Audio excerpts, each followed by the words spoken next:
Assalamualaikum warahmatullahi wabarakatuh. Waalaikumsalam warahmatullahi wabarakatuh. Alhamdulillahi rabbil alamin wa bihi nasta'in wa ala umurid dunya waddin. Wassalatu wassalamu ala asrafil anbiya'i wal mursalin wa ala alihi wa sahbihi ajmain. Amma ba'du. Puji syukur kita panjatkan kehadirat Allah Subhanahu wa ta'ala yang telah memberikan limpahan karunia-Nya sehingga kita semua hadir bersama di studio RRI Serui ini. Tak lupa pula kita kirimkan salawat dan salam kepada Nabi kita, Nabi Muhammad sallallahu alaihi wasallam, Nabi yang telah mengangkat kita, mengeluarkan kita dari kegelapan menuju jalan yang terang seperti sekarang ini. Pendengar dimanapun berada dan ibu-ibu majelis taklim yang ada di studio, tidak henti-hentinya kita bersyukur telah diberi kesempatan untuk bertemu kembali dalam program khusus Ramadan 1443 Hijriah. Bersama saya Ibu Rahmawati menemani ibu-ibu sekalian selama 30 menit ke depan. Bagaimana kabar ibu-ibu? Alhamdulillah, semoga tetap semangat menjalankan ibadah puasa pada hari ini. Dan di samping saya hadir juga guru kita Ustadz Muhammad Naimuddin Al-Arfat SI. Bagaimana kabar Pak Ustadz? Alhamdulillah baik ibu-ibu. Adapun topik dalam risalah berbuka puasa sore ini adalah amalan-amalan di penghujung Ramadan menyambut Hari Raya Idul Fitri. Baiklah, untuk mempersingkat waktu, langsung saja kita mendengarkan tausiah singkat dari Ustadz dan kepadanya disilahkan. Baik ibu-ibu, terima kasih. Bismillahirrahmanirrahim. Assalamualaikum warahmatullahi wabarakatuh.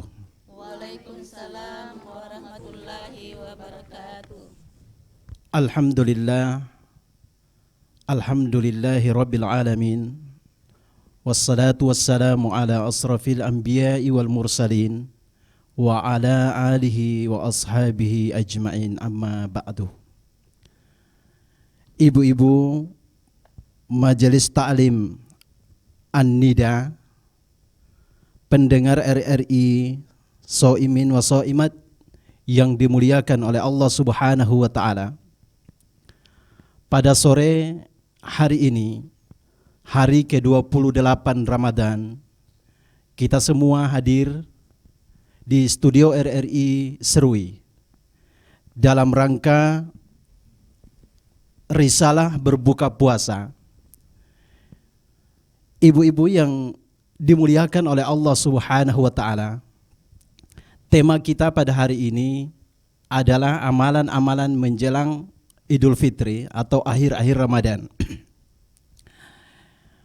Ibu-ibu yang dimuliakan Allah Subhanahu wa ta'ala, biasanya kalau akhir-akhir Ramadan itu terkadang masuk 10 akhir dari Ramadan, kaum muslimin khususnya para ibu itu antusias untuk beribadah itu sudah mulai berkurang, justru berpindah kepada antusiasnya mempersiapkan bagaimana menghadapi Idul Fitri.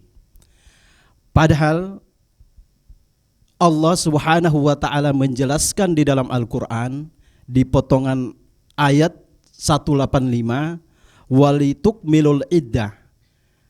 Kita diperintahkan oleh Allah untuk menyempurnakan ibadah puasa kita. Nah, disempurnakan di sini Ramadan itu biasanya 29 hari atau 30.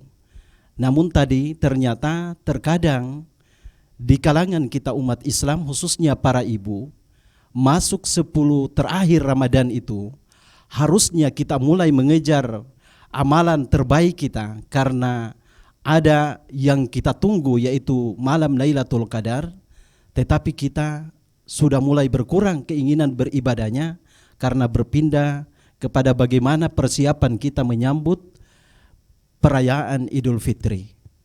Nah, untuk itu pada kesempatan hari ini mungkin sebentar kalau ada ibu-ibu yang akan bertanya bagaimana kita akan menghidupkan nanti amalan-amalan kita di akhir-akhir Ramadan ini.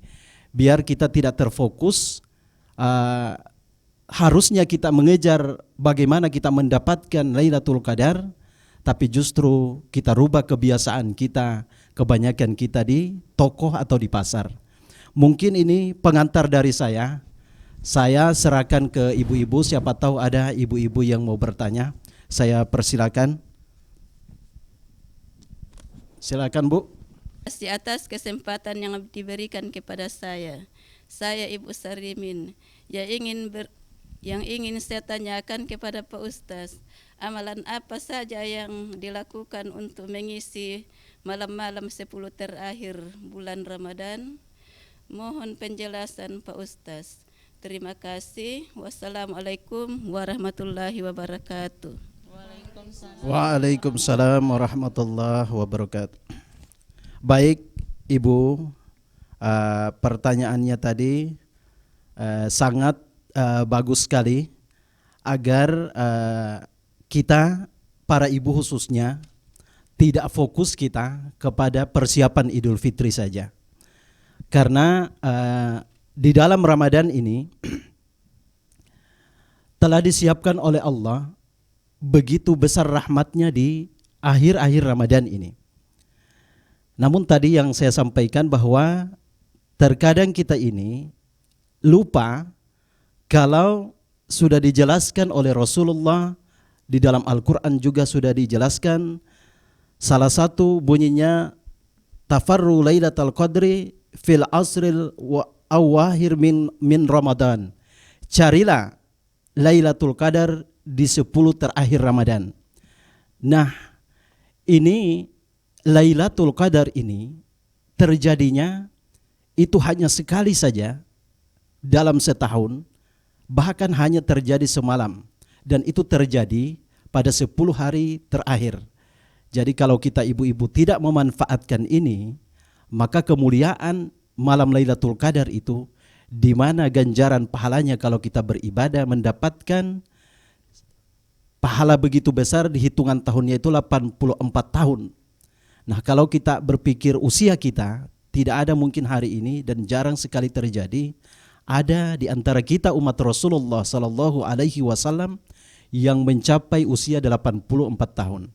Namun kita diberikan kesempatan oleh Allah Subhanahu wa taala pada umatnya Rasulullah ini, kalau kita mampu memanfaatkan 10 malam terakhir, kita mengejar Lailatul Qadar ini, maka kita mendapatkan pahala yang begitu besar.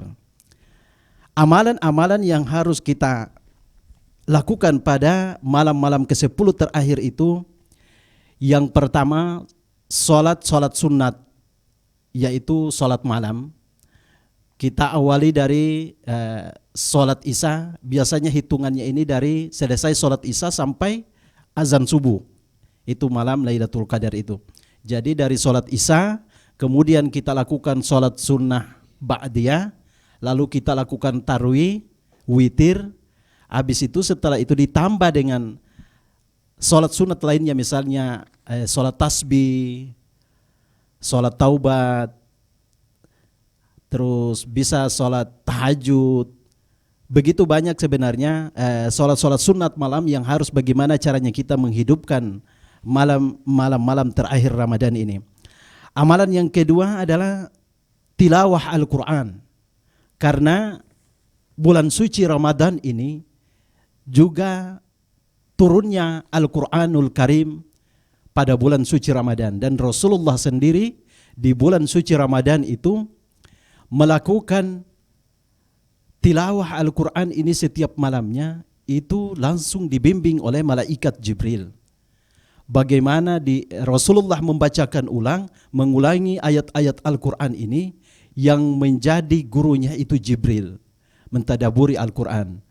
Maka amalan yang kedua yang kita lakukan di 10 hari malam Ramadan ini, yang kedua adalah bagaimana kita mampu bertilawah Al-Quran.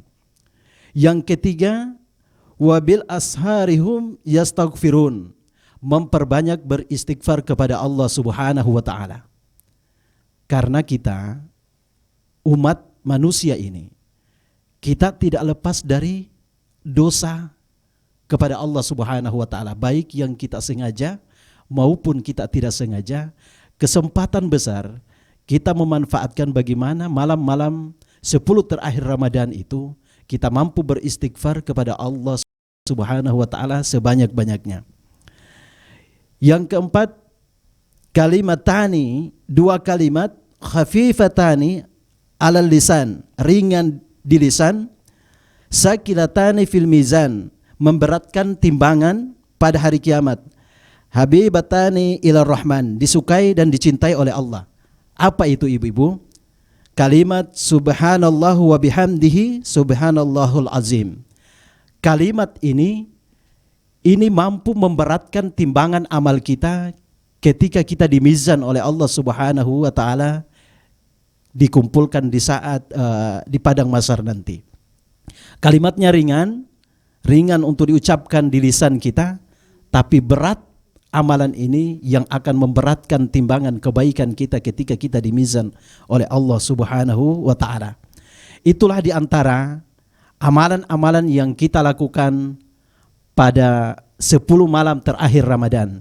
Semoga ibu-ibu sekalian mampu mengamalkan amalan-amalan ini, bangun di malam hari untuk melakukan amalan-amalan yang telah diajarkan oleh Rasulullah sallallahu alaihi wasallam. Demikian jawaban dari saya. Semoga bisa kita masukkan di hati kita dan mampu kita amalkan apa yang telah diajarkan oleh Rasulullah. Demikian Ibu. Iya, pertanyaan selanjutnya. Assalamualaikum warahmatullahi wabarakatuh. Waalaikumsalam Warahmatullahi wabarakatuh. Saya Ibu Herani. Pertanyaannya Pak Ustadz, apakah sholat lail, khususnya sholat tahajud, kita harus tidur terlebih dahulu? Terima kasih. Assalamualaikum warahmatullahi wabarakatuh. Waalaikumsalam warahmatullahi wabarakatuh. Baik Ibu, pertanyaan ini memang sering berulang. Hampir di setiap tahun di bulan suci Ramadan itu selalu dipertanyakan, karena terkadang ada orang yang tidak mampu bangun dari sepertiga malam itu, apalagi ketika menjelang 3:30 itu kita harus bangun sahur, terkadang tidak mampu untuk kita mau bangun malam untuk melakukan tahajud. Namun perlu kita ketahui bahwa qiyamul lail itu tahajud itu masuk juga qiyamul lail, tapi perbedaannya di sini, kalau kita sholat sebelum tidur, misalnya kayak sholat sunnah yang kita lakukan biasa di masjid itu, setelah sholat isya biasa kita mendengarkan kultum Ramadan, kultum tarwih. Setelah itu kita melakukan sholat malam yang disebut dengan qiyamul lail atau tarwih. Kenapa disebut tarwih? Karena dia ada jeda, ada istirahat di antara setelah dua rakaat kita duduk untuk selawat dulu, kita santai, ya. Makanya disebut tarwih. Tapi dia inilah yang disebut dengan qiyamul lail, salat yang dilakukan berdiri pada malam hari. Nah, perbedaannya dengan tahajud adalah dia qiyamul lail juga, tapi yang disebut dengan tahajud itu diawali setelah misalnya kita sholat tarwih, terus kita witir, setelah pulang kita tidur dulu. Tidur, nanti bangun tidur itulah yang biasa kita sebut dengan sholat tahajud, yang biasa kita ambil dari sepertiga malam yang telah dibagi oleh Rasulullah. Itu cara pembagian malam itu, Bu. Kita hitung misalnya dari jam 9 atau jam 8 itu malam, waktu malam. Perhitungan pergantian malam itu sebenarnya maghrib. Tapi kalau dihitung ini perhitungan Lailatul Qadar ini dihitung dari jam 8, 9, 10, 11, 12, 13, 11, 12, 1, 2, 3, 4 ya, dari jam 9. Jadi sepertiga malam itu dari 9, 10, 11 dari jam 12, 1, 2. Ini sepertiga malam. 3, 4, 5 sampai waktunya jam 5 itu azan subuh. Jadi di saat itu setelah kita melakukan sholat tarawih dan witir, pulang tidur dulu kalau memang kita mau tahajud. Tidur, bangun, itulah yang disebut dengan sholat sunnah tahajud. Kalau kita tidak tidur, itu disebut qiyamul lail. Tapi kedua-duanya, sholat sunnah ini, itu pasti besar manfaatnya, besar pahalanya. Karena terkadang amalan-amalan yang dimana orang lain banyak meninggalkannya, itu pahalanya begitu besar. Misal saya kasih contoh Bu, amalan yang jarang dilakukan oleh orang pada saat pagi hari jam 7, 8, 9 kita lagi sibuk-sibuknya untuk menuju ke tempat kerja, beraktivitas. Ada orang yang tiba-tiba berdiri melakukan sholat sunat duha. Itu pahalanya besar. Kenapa besar? Karena di saat itu hampir semua orang meninggalkan waktu itu untuk bekerja, beraktivitas. Kita berdiri menghadap Allah dengan sholat sunnah duha. Sama dengan tahajud ini. Orang lagi enak-enak baring, tidur di sofa, bersama anak, bersama suami. Kita yang bela-belain untuk bangun, melawan hawa nafsu kita untuk tidur, bangun mengambil air wudhu, kemudian kita berdiri melakukan sholat sunnah tahajud, itu pahala dari Allah Subhanahu wa Ta'ala begitu besar. Jadi itu tadi Bu pertanyaannya, kalau belum tidur kita lakukan sholat sunnah malam, itu disebut qiyamul lail. Tapi kalau tahajud itu harus kita awali dengan tidur sebelumnya. Demikian Bu. Ada lagi yang mau bertanya? Assalamualaikum warahmatullahi wabarakatuh. Saya dengan Ibu Salmawati. Pertanyaan saya, amalan apa saja untuk menyempurnakan puasa? Demikian, terima kasih. Baik Ibu, terima kasih atas pertanyaannya. Amalan apa saja untuk menyempurnakan ibadah puasa kita? Jadi bulan Ramadan ini memang identik sekali pada siang hari itu, man shoma ramadhana imanan wa ihtisaban ghufira lahu ma taqaddama min dzambi. Dengan saum, tapi saumnya ini itu dilengkapi dengan malamnya itu salat ya. Man qama ramadhana, siapa yang berdiri menegakkan malamnya itu salat sunnah. Ada di redaksi hadisnya sama. Yang ketiga itu mangqama lailatul qadar. Ya, siapa yang berdiri mencari Lailatul Qadar, mengejar Lailatul Qadar, itu pahalanya sama.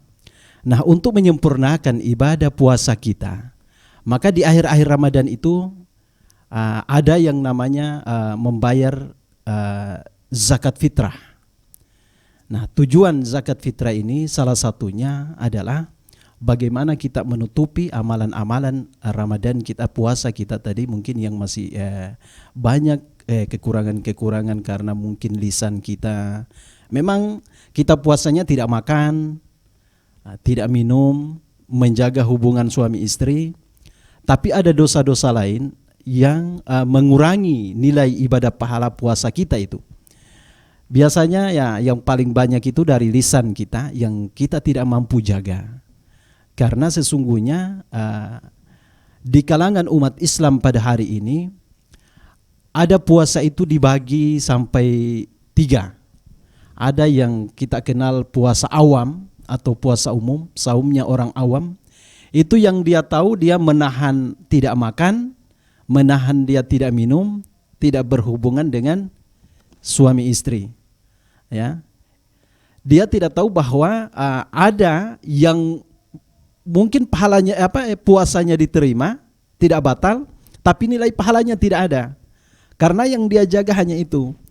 Ada puasa khusus, ya. Puasa khusus itu di atas puasanya orang awam ini, puasa khusus namanya. Itu orang yang bukan hanya yang makan, minum, dan hubungan suami istri yang dijaga, tetapi dari seluruh anggota tubuhnya itu dijaga.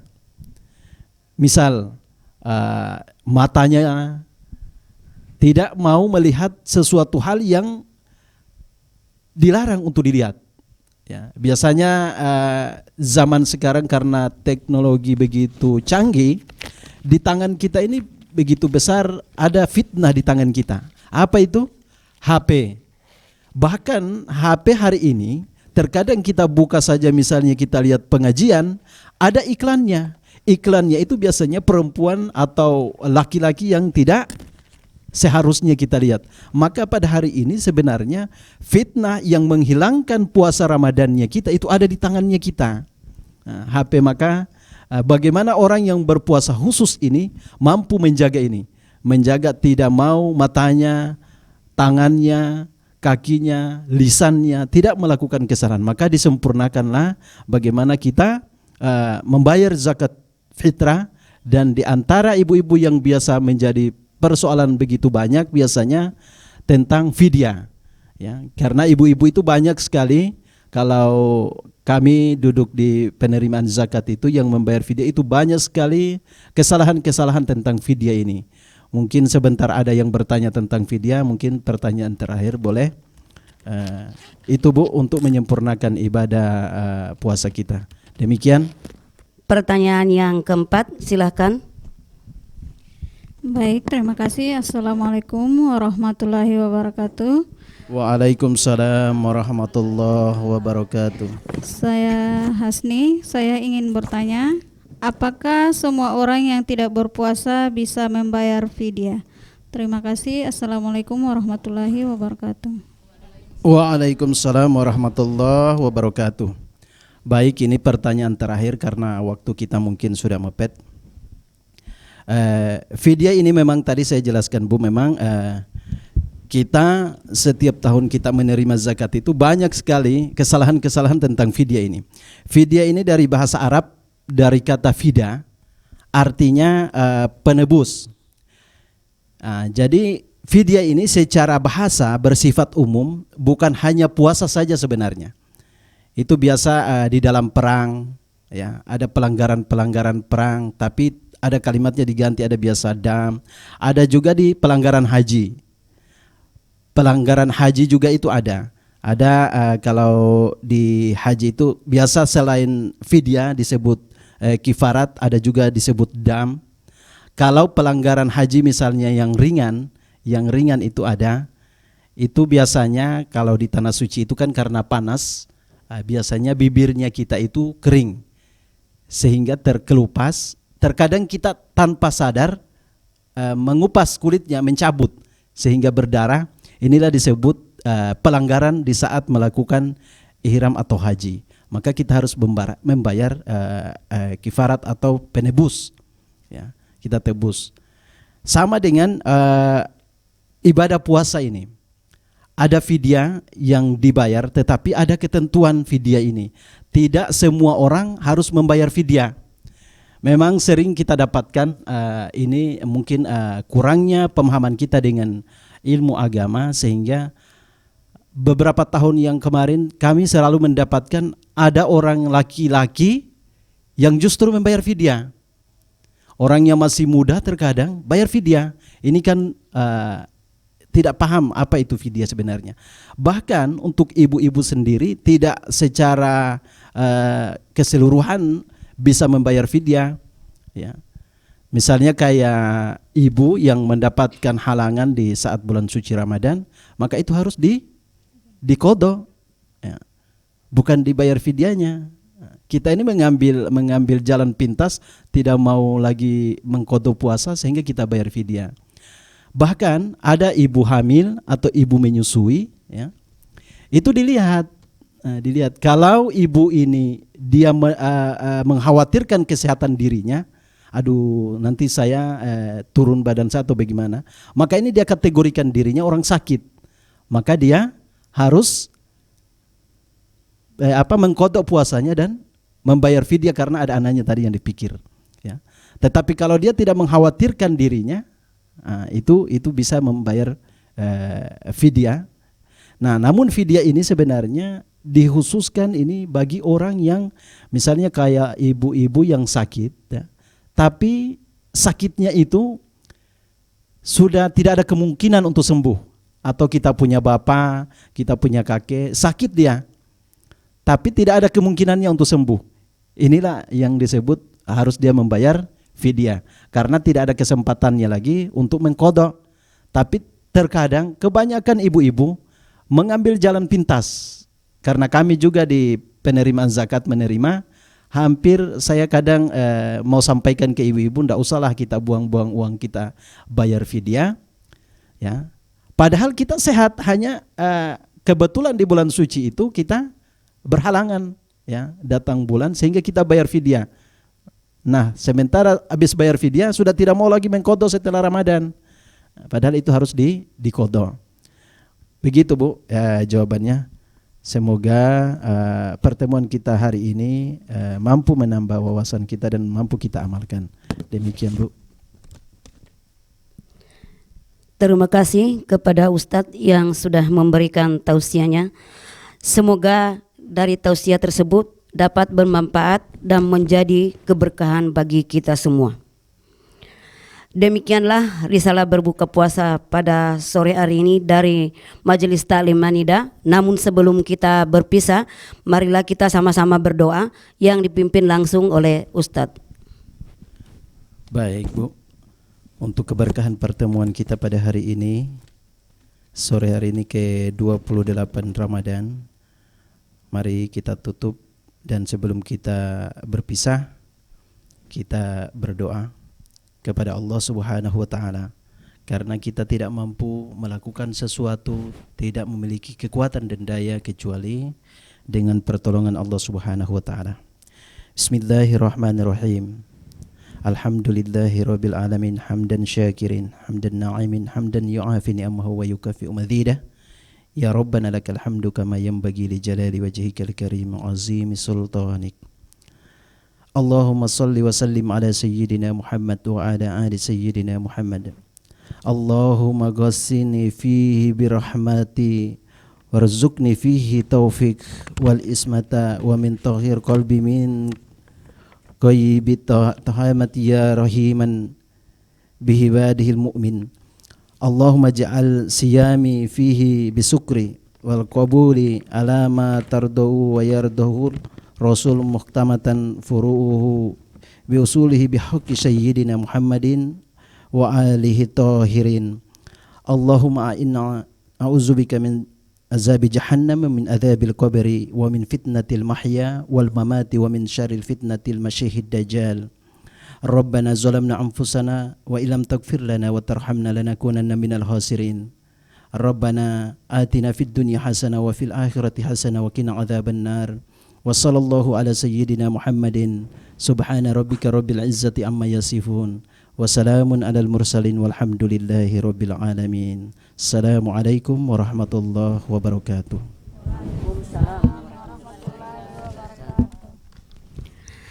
Pendengar di rumah dan ibu-ibu Majelis Taklim di studio, saya selaku pembawa acara mengucapkan terima kasih kepada ibu-ibu Majelis Taklim Anida, terkhususnya kepada guru kita Ustadz Muhammad Naimuddin Al-Arfat SAI yang telah berkenan hadir sore ini, dan memohon maaf apabila ada kata-kata saya yang tidak sesuai pada tempatnya.